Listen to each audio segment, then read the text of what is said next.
Hi friends, Pastor Chris here with this week's Making Room Challenge, a week of focus. The idea of focus is that zone we get into when we're doing something that requires intense concentration, or we're doing something very physical that things have to just totally connect, or maybe we're just being creative. Tying this together is just a story out of my own life a few years ago where I went downhill skiing with a good friend of mine who happens to be an elite level skier.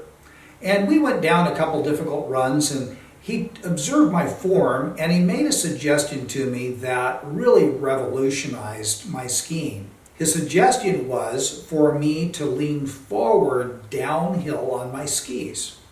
Now, as counterintuitive as that seems to be leaning forward when you're heading downhill, what happened was I stopped fighting gravity. As a matter of fact, when I stopped fighting gravity, I found that I was able to traverse over my skis with much greater control, and my form improved tremendously. So what is the lesson here? Well, the lesson is, first of all, to always go skiing with people that are way better than you, that can give you free skiing lessons, and you don't have to pay for it. But the other lesson here is that there was a body, muscle, mind, memory thing going on that really got fixed in my body, in my life, to where I couldn't go back to the old way I skied even if I tried. Well, let me bring this together with what the Apostle Paul says. Let me bring this together with what the Apostle Paul says in Colossians chapter 4, because he points us to having a focus. And our focus is really resetting our minds against what is the more natural tendency that we have. Let me read to you from Colossians chapter 3, verses 1 through 4. He says, "If then you have been raised with Christ, seek the things that are above, where Christ is, seated at the right hand of God. Set your mind on things that are above and not on the things that are on earth. For you have died, and your life is hidden with Christ in God. When Christ, who is our life, appears, then you will also appear with him in glory." Wow, just think for a moment how that is so different from the way you and I naturally view things.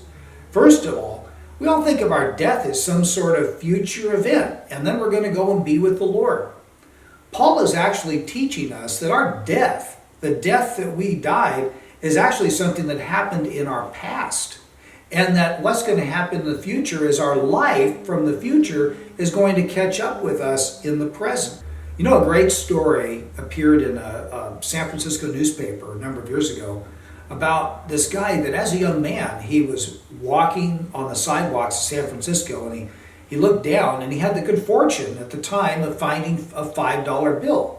And when you're a kid, $5 is a lot of money. Well, he resolved in his mind, in his heart, that he would never look up again because of all the things he might be missing by not keeping his eyes fixed on the earth below him. Well, what did he do? Well, over the years, he ended up accumulating, and I'm quoting here, 29,516 buttons.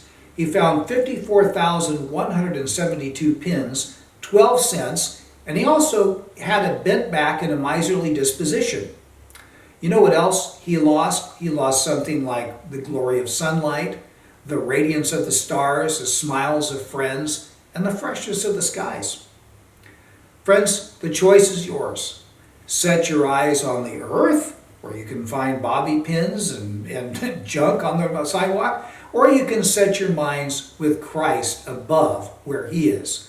The mindset, the disposition you choose is going to shape your life, and it's going to shape the rest of your life. Keep your focus on what's important.